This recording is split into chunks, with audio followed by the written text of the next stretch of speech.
اور اگر آپ نے آنکھ سے بھی دیکھا ہے تو پھر بھائی اگر وہ توبہ تائب ہو رہا ہے، شرمندہ ہے، پریشان ہے، پشیمان ہے، پردہ ڈالو، پردہ ڈالو۔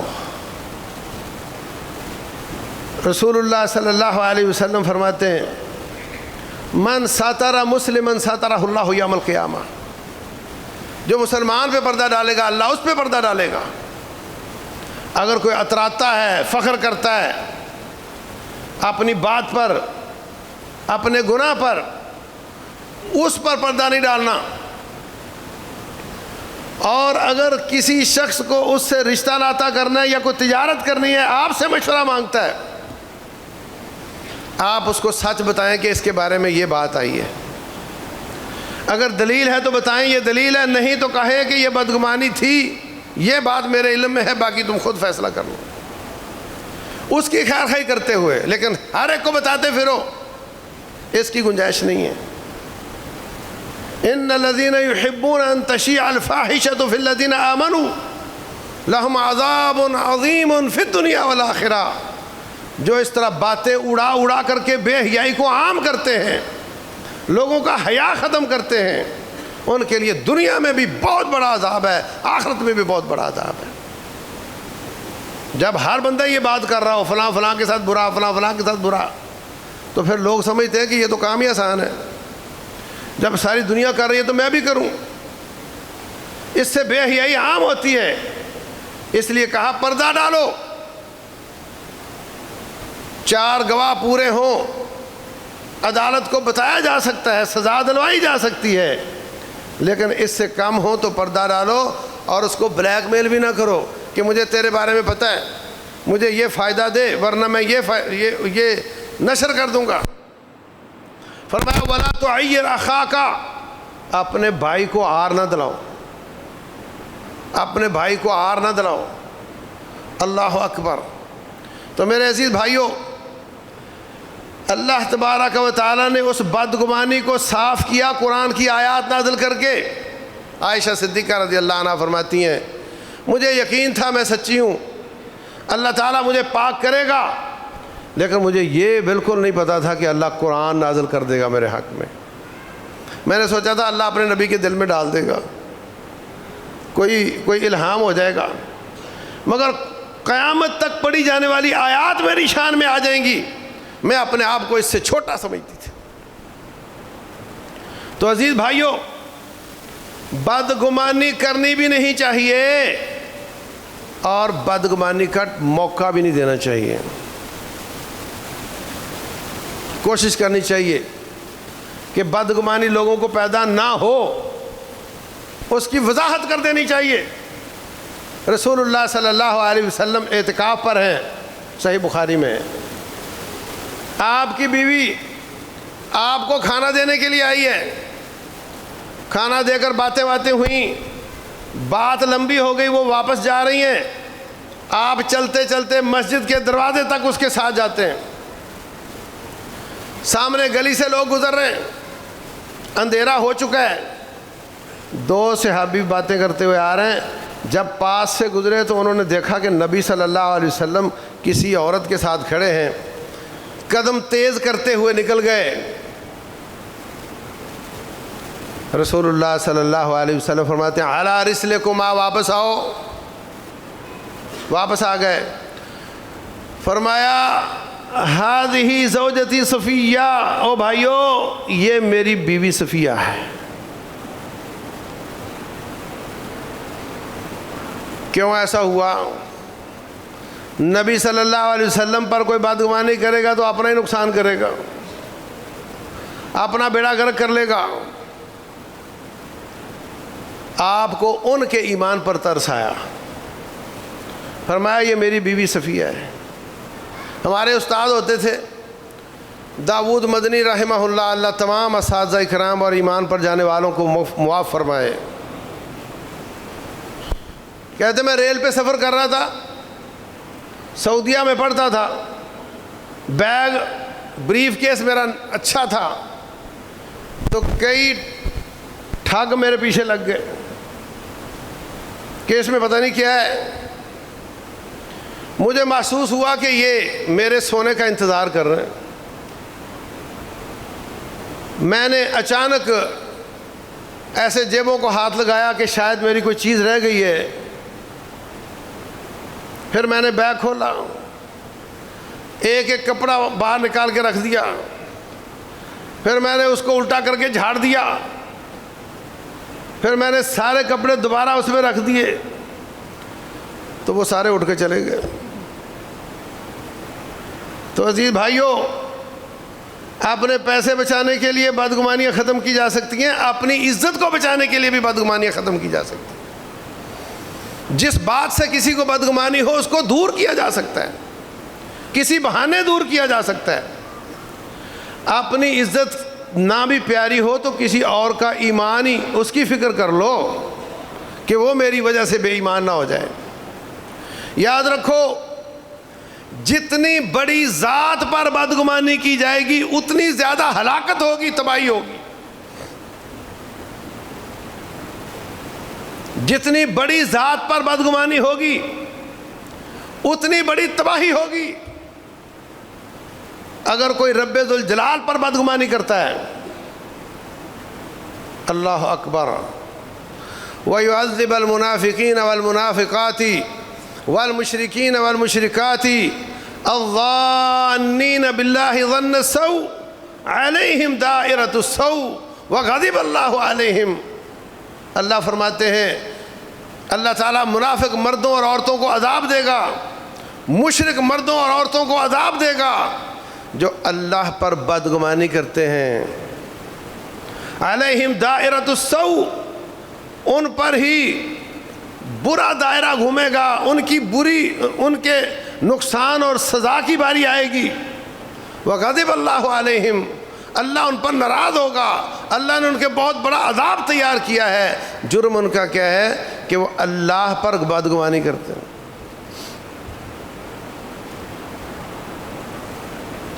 وَذَلِكُمْ ظَنُّكُمُ الَّذِي ظَنَنْتُمْ بِرَبِّكُمْ أَرْدَاكُمْ فَأَصْبَحْتُمْ مِنَ الْخَاسِرِينَ. یہ تمہارا رب کے بارے میں بدگمانی کرنا, اس نے تمہیں ہلاک کر دیا اور تم ناکام ہو گئے. بدگمانی باعث ہلاکت. اللہ پر بدگمانی کیا ہے؟ ہمارا معاشرہ اللہ پر بدگمانی سے بھرا ہوا ہے. ہاں دیکھو جی حالات کیسے جا رہے ہیں.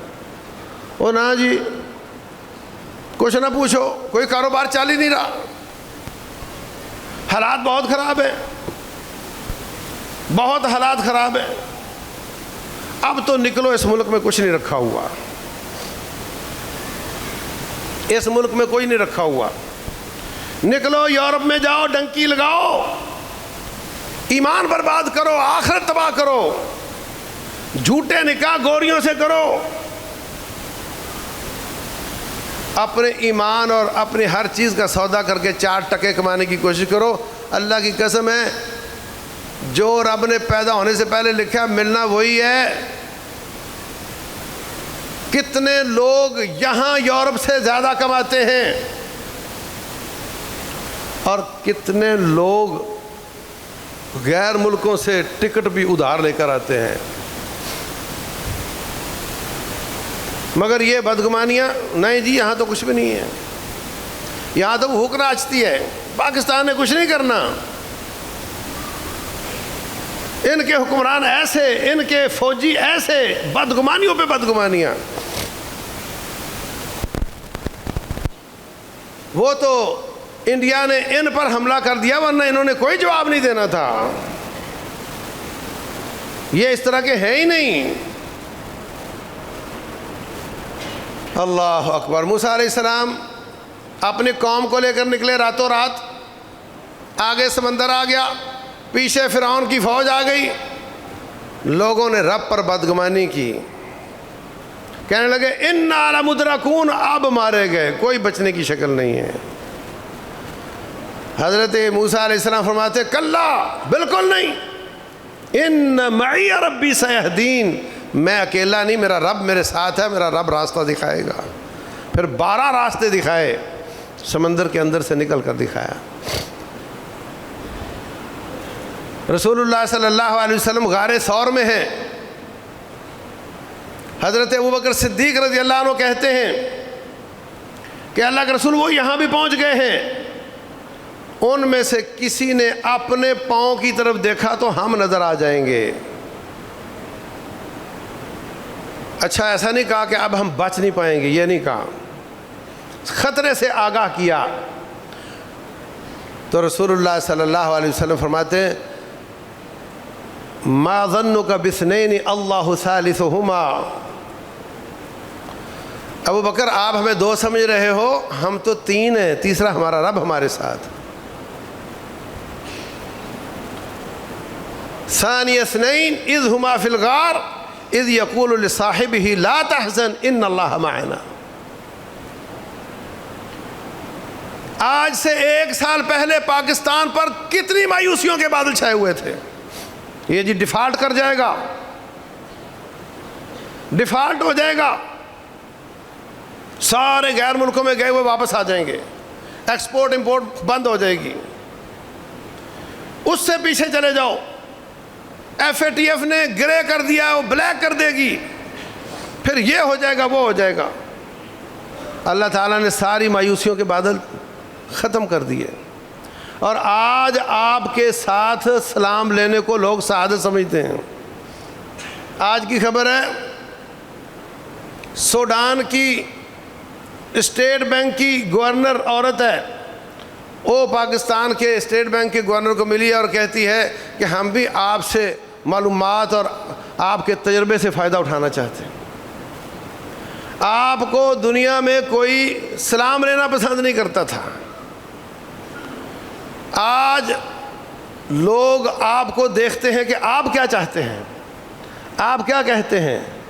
یہ رب ذوالجلال ہے، اس کے ہاتھ میں سب کچھ ہے، وہ کسی وقت بھی کچھ بھی کر سکتا ہے، اس کے بارے میں بدگمانی نہ کیا کرو۔ فرمایا آنا عند ظن عبدی بی، میں اپنے بندے کے گمان کے مطابق ہو جاتا ہوں، میرے بارے میں اچھا گمان کرو تو میں اچھا ہو جاتا ہوں اس کے بارے میں، اور اگر میرے بارے میں برا گمان کرے تو پھر اس کے ساتھ اسی طرح کا سلوک کر دیتا ہوں۔ میں تو ویسا ہی ہو جاتا ہوں جیسے تم مجھے سمجھتے ہو۔ کتنا آسان ہے اللہ تعالیٰ پر اچھا گمان کرنا، ہر وقت برا سوچنا، ہر وقت منفی سوچنا، ہر وقت مایوسیاں پھیلانا، یہ مسلمانوں کا کام نہیں۔ مسلمان بند دروازے کھولنے والے ہوتے ہیں، مسلمان امید کی روشنی پھیلانے والے ہوتے ہیں، مسلمان مایوسیاں پھیلانے والے نہیں ہوتے۔ کب سے پیدا ہوئے ہم آج تک سنتے آ رہے ہیں جی مہنگائی بڑی ہو گئی، اسی طرح دنیا جی رہی ہے۔ اس وقت 1000 روپیہ تنخواہ تھی، اب 50,000 تنخواہ ہے، اور جو اس وقت غریب تھا آج بھی لوگ غریب ہیں۔ کوئی شخص مجھے دعویٰ کر کے بتائے کہ آج اس طرح کی معیشت میں کوئی جی رہا ہے۔ ہر گاؤں میں بجلی نہیں ہوتی تھی، ہر روز سالن نہیں پکتا تھا، کپڑے استری نہیں ہوتے تھے، آج سب اس سے اچھی زندگی گزارتے ہیں، مگر پھر بھی اللہ تعالیٰ پر بدگمانیاں کرتے اور اللہ کا شکوہ کرتے ہوئے نظر آتے ہیں، اللہ کا شکوہ کرتے ہوئے نظر آتے ہیں۔ جو کسی پر حسد کرتا ہے وہ اللہ پر بدگمانی کرتا ہے، یا اللہ تو نے اس کو کیوں دیا، دیتا تو وہ ہے۔ جو واویلا کرتا ہے کسی نعمت کے چھن جانے پر، وہ رب ذوالجلال پر بدگمانی کرتا ہے کہ تو نے یہ فیصلہ غلط کیا ہے۔ اس لیے اللہ پر بھی اچھا گمان کرو، رسولوں پر بھی اچھا گمان کرو، اپنے حکمرانوں پر بھی اچھا گمان کرو، اور اپنے ایک دوسرے پر بھی اچھا گمان کرو۔ اگر کوئی سیکیورٹی کا مسئلہ ہو کہ یہ کہیں شر نہ پھیلائے تو برے گمان کو بھی دل میں رکھو، مگر جب تک دلیل نہ ہو اس پر نہ ایکشن کرو، نہ اس کو شیئر کرو، گناہ سے بچ جاؤ گے۔ اللہ تبارک و تعالی سمجھنے اور عمل کرنے کی توفیق دے۔ واللہ اعلم، وصلی اللہ وسلم وبارک علی نبینا محمد۔